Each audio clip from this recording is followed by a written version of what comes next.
Assalamualaikum warahmatullahi wabarakatuh. Hadirin, kalau kita melihat ayat yang pasti hampir di antara kita semua ini sudah hafal, ya, ayat Al-Baqarah 183 itu diakhiri dengan la'allakum tattaqun, agar kalian menjadi orang-orang yang bertakwa.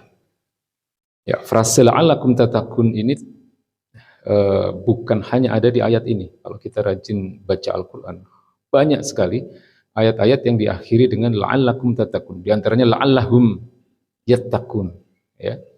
La'allakum tattaqun, agar kalian menjadi orang-orang yang bertakwa, atau la'allahum yattaqun, ya, agar mereka menjadi orang-orang yang bertakwa. Ini biasanya terkait dengan ayat yang merupakan perintah, ya. Biasanya diawali dengan ya ayyuhalladzina amanu, wahai orang-orang yang beriman. Ya, perintah baik dalam persoalan ibadah maupun dalam persoalan-persoalan muamalah. Ya, kemudian diakhiri dengan la'allakum tattaqun, ya, agar kalian menjadi orang-orang yang bertakwa. Nah, kita tahu bahwa akhir atau target dari tujuan kita menjalankan ibadah puasa ini adalah agar menjadi orang-orang yang bertakwa. Ya, namun hari ini mungkin kita jarang mengupas, ya, takwa itu apa. Kalau di dalam definisi para ulama, ya, mereka mengambil satu kalimat yang singkat sebenarnya. Takwa itu imtitsalu awamirillahi wa jtinabun nawahihi. Takwa itu menjalankan segala perintah Allah dan menjauhi segala larangannya.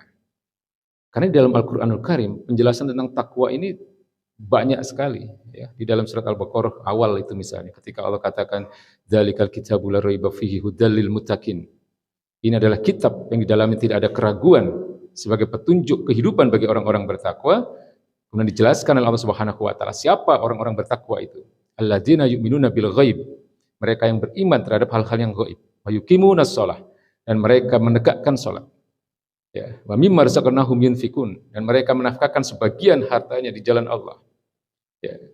Wa yu'minuna bima unzila ilaika wa ma unzila min qablik. Mereka juga mengimani kitab yang telah diturunkan kepadamu dan kepada nabi-nabi sebelummu. Yuqimunas wabil akhirati hum yuqin, dan mereka adalah orang-orang yang mengimani dan meyakini datangnya hari akhir nanti. Ya, ini definisi awal yang diberikan oleh Allah Subhanahu wa taala di dalam surat Al-Baqarah di ayat-ayat awal. Ya. Lalu kemudian para sahabat, para generasi berikutnya tabi'in memberikan beberapa definisi berdasarkan versi mereka masing-masing. Umar bin Abdul Aziz, cicit dari sahabat Nabi yang mulia, ya, Umar bin Khattab radhiyallahu anhu. Beliau adalah seorang khalifah yang sangat terkenal juga, Umar bin Abdul Aziz. Dan dalam masa 2 tahun pemerintahannya, beliau mampu mewujudkan kesejahteraan yang merata, ya, di wilayah negeri-negeri Muslim. Beliau katakan takwa itu bukan kalian menjalankan puasa sepanjang siang saja. Takwa itu bukan kalian melakukan sholat sepanjang malam. Ya, ini terkait dengan hadis di mana Nabi katakan man shoma Ramadan iman wahtisaban ghufira lahu ma taqaddama min dzambi. Barang siapa melaksanakan puasa shoma di hadis yang pertama ini redaksinya adalah menggunakan huruf shad. Shoma artinya menegakkan puasa di siang hari. Ya, karena iman dan karena mengharap ridha Allah semata, maka kalian akan diampuni dosa-dosa yang telah lalu. Kemudian di dalam redaksi yang lain, kan ada hadis juga yang berbunyi man qoma Ramadan, menggunakan qaf. Ya, kalau soma artinya puasa, kalau qoma itu artinya menegakkan, mendirikan. Maksudnya menegakkan malam-malam Ramadan. Ya, iman dan wahtisaban. Karena iman dan semata-mata mengharap ridha Allah Subhanahu wa taala. Memang baginda Nabi janjikan ghufira lahu ma taqaddama min dzambi, akan diampuni dosa-dosanya yang telah lalu. Tapi kemudian Umar bin Abdul Aziz mengatakan bahwa tidak cukup sebenarnya hanya puasa sepanjang siang dan menegakkan malam-malam Ramadan. Ya, lalu kemudian beliau mengatakan bahwa takwa itu adalah kalian meninggalkan perintah-perintah Allah dan meninggalkan larangan-larangan Allah dan menjalankan segala perintahnya. Lalu ada lagi definisi yang disampaikan oleh sahabat Nabi yang mulia, Ali bin Abi Thalib radhiyallahu anhu, karramallahu wajhah. Beliau katakan orang bertakwa itu memiliki 4 kriteria. 1, al-khauf bil jalil. Dia harus ada rasa takut kepada al-jalil. Ya, kepada yang maha agung. Artinya apapun yang menjadi tindakannya itu didasari atas kesadaran akan adanya pengawasan dari Allah Subhanahu wa taala. Al-khauf bil jalil. Kemudian yang kedua beliau katakan al-amalu bitanzil, melaksanakan segala apa yang telah diturunkan oleh Allah Subhanahu wa taala, menjalankan perintah-perintah Allah Subhanahu wa taala. Kemudian yang ketiga beliau katakan orang bertakwa itu punya sifat ar-ridha bil qalil. Ya. Ada rasa qanaah dalam bahasa kita. Ridha terhadap apapun yang menjadi ketentuan Allah. Usaha sebesar apapun ketika Allah sudah menentukan takdirnya, ya, hasilnya seperti apa, maka dia ridho. Ini terkait dengan keimanan terhadap al-qada wal qadar. Kemudian yang keempat beliau katakan orang-orang bertakwa itu senantiasa al-istidadu li yaumir rahil. Senantiasa mempersiapkan dirinya untuk menghadapi yaumir rahil. Yaumir rahil itu hari penggiringan. Ya, maksudnya hari kiamat nanti. Ya, hari dibangkitkannya manusia untuk dilakukan hisab dan seterusnya. Ini berdasarkan apa yang menjadi definisi dari sahabat Nabi yang mulia, Ali bin Abi Thalib radhiyallahu anhu, karamallahu wajhah. Ya, maka kalau kita lihat di dalam Al-Qur'anul Karim, frase la'allakum tattaqun ini banyak sekali. Ya, di dalam ayat tentang kisos misalnya. Bunyinya persis sama dengan perintah melaksanakan puasa di bulan Ramadan. Ya ayyuhalladzina amanu kutiba alaikumul qisas. Ini Al-Baqarah 178 dan 179. Ketika Allah bicara tentang kisah dalam dua ayat ini, itu pun diakhiri dengan la'allakum tattaqun. Ya, jadi melaksanakan hukum qisas itu menjadi bagian dari satu syarat ketakwaan ternyata. Ya. Maka di dalam Al-Baqarah 21-nya ya, secara umum kemudian Allah menyatakan ya ayyuhan nas. Ya, wahai manusia, ubudu rabbakumul ladzi khalaqakum walladzina min qablikum.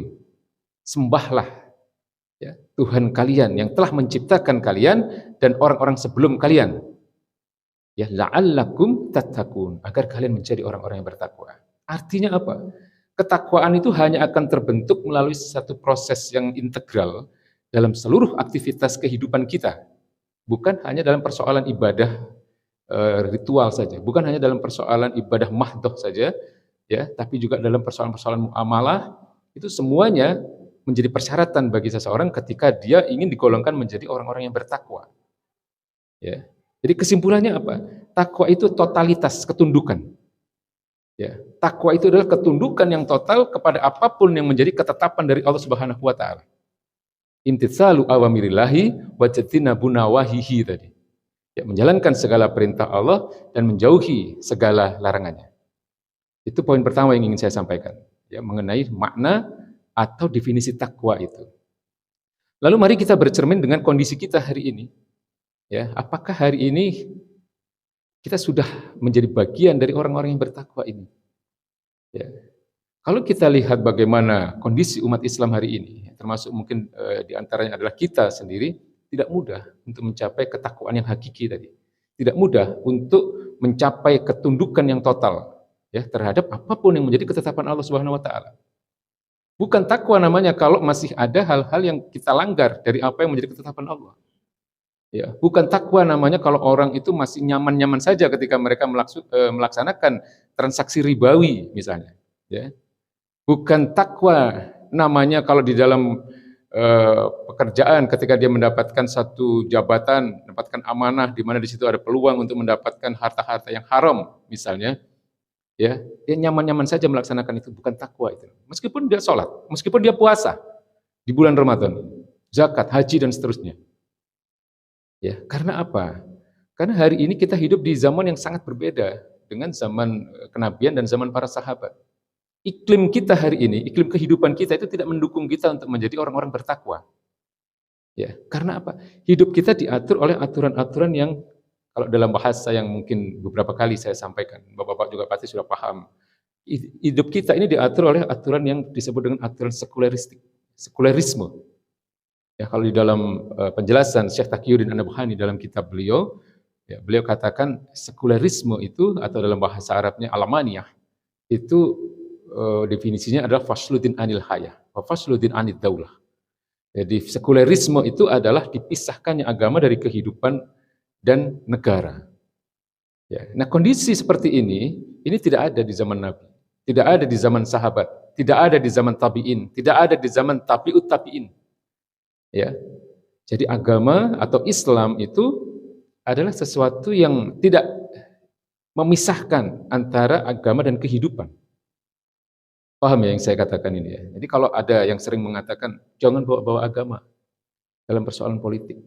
Jangan bawa-bawa agama dalam persoalan sepak bola. Nah ini yang lagi ramai kan? Itu jauh dari pemahaman yang benar. Sebagaimana pemahaman yang dimiliki oleh para sahabat, para tabi'in dan para tabi'ut tabi'in. Generasi terbaik yang dikatakan oleh baginda Nabi sebagai khairun nas, baik-baik manusia. Itu 3 generasi itu. Ya, maka kalau hari ini, ya kondisi kita hari ini tidak mungkin kita akan bisa ya, melahirkan generasi hari ini akan melahirkan ulama-ulama besar, tidak mungkin. Ya, kalau kita lihat hari ini kan nama-nama imam mazhab misalnya, ya Imam Hanafi, Imam Maliki, Imam Syafi'i, Imam Hambali, kemudian ulama-ulama hadis, Imam Bukhari, Imam Muslim dan seterusnya. Itu hanya lahir dari satu generasi yang diatur oleh Islam seutuhnya. Ya. Mereka hidup diatur oleh Islam, artinya syariat Islam yang kafah, yang utuh.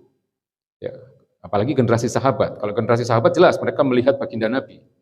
Ya. Lalu kemudian kalau para tabi'in dan tabi'ut tabi'in sebagai sebuah generasi yang tidak terlalu jauh dengan baginda Nabi, mereka melihat cucu dan cicit para sahabat misalnya. Nah, tapi yang paling intinya adalah bahwa kehidupan mereka itu diatur oleh Islam secara kafah. Sementara hari ini kita diatur oleh aturan hidup yang disebut dengan aturan sekuler. Ya, aturan-aturan kehidupan yang memang memisahkan agama dari kehidupan. Ya, ini yang membuat kita kemudian tidak mudah untuk mencapai kondisi ketakwaan yang utuh, kondisi ketakwaan yang sesungguhnya. Ya, jadi apa yang harus kita lakukan hari ini di tengah kehidupan kita yang jauh berbeda dengan kondisi pada masa lalu.